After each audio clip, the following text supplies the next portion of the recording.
Less than 100 years ago, there was a message in a bottle that was plucked from the ocean off the coast of Australia. But this bottle just didn't wash up on the shore. It literally fell from the sky.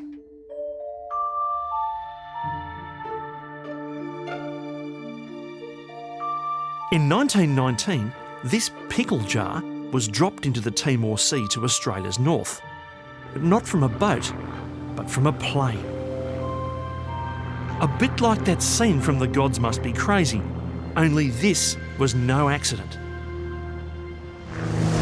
In the wake of World War I, the race was on to be the first to fly from England to Australia.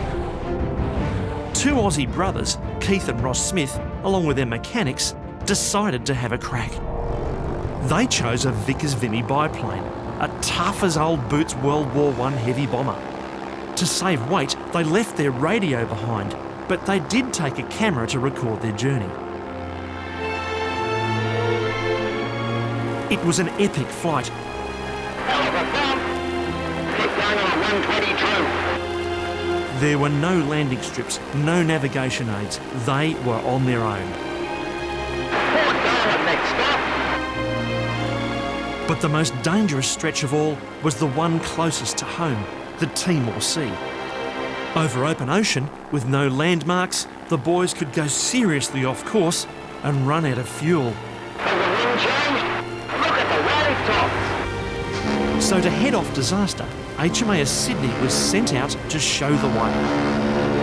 And it was here that the crew of the Vickers Vimy dropped their message. And this is the bottle. Now, if I very carefully pick it up, because glass is porous, you can still have the faint smell of pickles and vinegar, which is extraordinary. Now, the bottle is wrapped in this string cradle, and attached to this was the parachute, which is quite incredible because even though the crew didn't have a parachute, this bottle did. But more importantly, we need to see the message. It's extraordinary how it starts. It says, "The Air," that's their address where they're sending it from. The 10th of the 12th, 1919, Vickers Vimy, the Commander, HMAS Sydney. Very glad to see you. Many thanks for looking after us. Going strong. Keith Smith, Ross Smith, Sergeant Bennett and Sergeant Shears. 3 hours after this message was parachuted from the plane, the boys were home. England to Australia in just under 28 days. It was a feat to make every Aussie proud.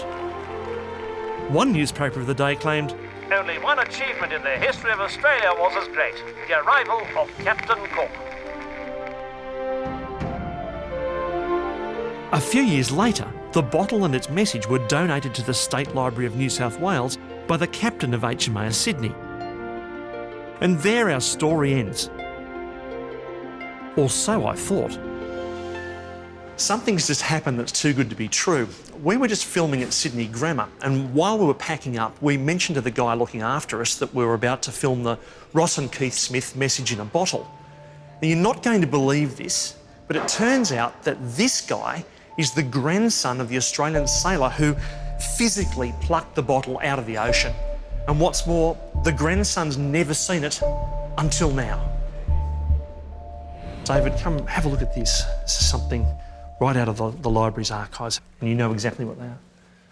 My God, I do, yes, absolutely.